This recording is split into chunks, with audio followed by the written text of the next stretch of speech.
Joy. Hi, friends. If you may recall the early days of Nickelodeon television, you may recall a cartoon called Ren and Stimpy. And Stimpy had a very big two-word catchphrase, "Oh joy." Of course, I am part of that Nickelodeon generation. And I'm sure many of you who are viewing this right now may know what I'm talking about. Oh yeah. Anyway, so joy is the topic for our Advent reflection. The definition of joy reads that a feeling of great pleasure and happiness. Oftentimes we would cry tears of joy when our child graduates, kindergarten, pre-K, 8th grade, high school, college, whatever it is, or whatever the momentous occasion is, we cry those tears of joy. Oftentimes, too, we may cry those same tears of joy when we witness the birth of our child or even our grandchildren. Or tears of joy when you pop the question and they say, and of course the question's popped and you say yes to marriage. So those are the times where we experience the joy in us.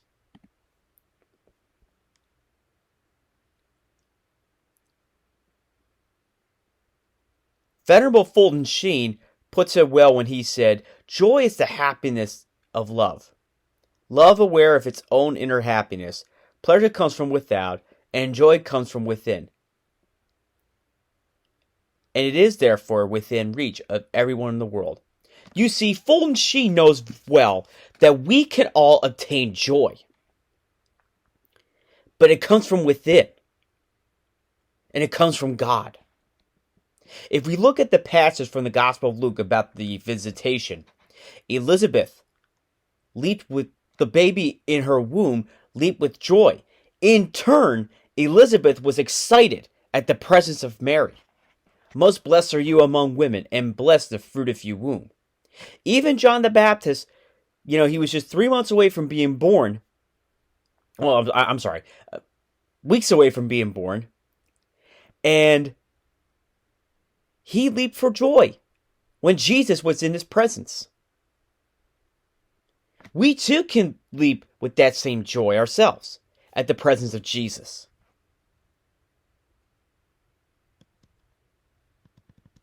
St. Paul put it well when he wrote to the Corinthians, "It seems to me that the happiness of a soul consists entirely in conforming to the most adorable will of God. For in so doing, the heart finds peace and the spirit of joy and repose, since he who is joined to the Lord in one spirit with him." What St. Paul's trying to get at is that the spirit of joy, the joy comes from, like Fulton Sheen reminds us, it comes from within.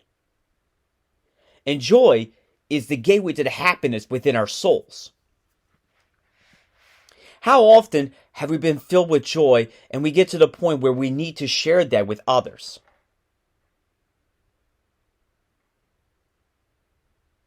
How often have we experienced the joy in our lives? And do we choose it? During times of tribulation and times of happiness. St. Philip Neri says, "Christian joy is a gift of God flowing from a good conscience." And he's not far from the truth at all. You see, St. Philip Neri, who founded the Congregation of the Oratory, who runs my parish, by the way, he knew full well that if we are God-fearing, God gives us that gift of joy. And it's contagious. I am so blessed I have friends that have the joy that is so contagious that they're willing to set the world aflame with it and share that joy with others. That is why we know that with joy, and as St. John Paul II reminds us, is an infallible sign of God's presence. And that is why when we get into Gaudete Sunday, it reminds us of the fact that we are so close to the end of our Lenten journey. It may have been a challenge, it may have been long, but we rejoice in the fact that He is near. He is coming. And our journey is almost over.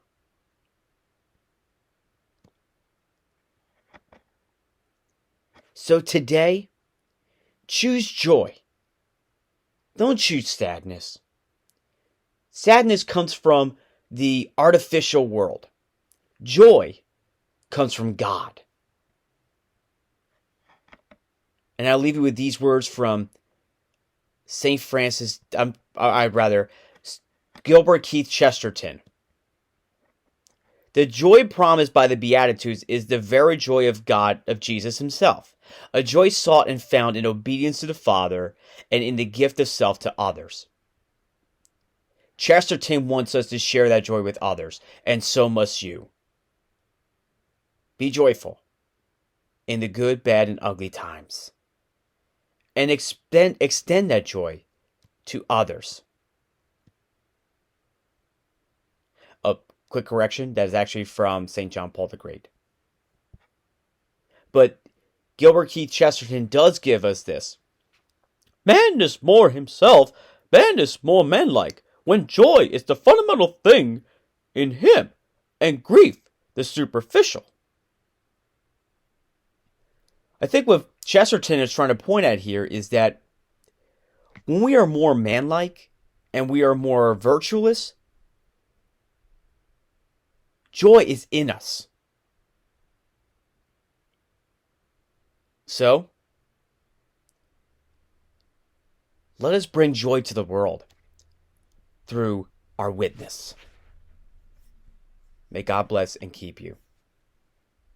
Rejoice, for He is near.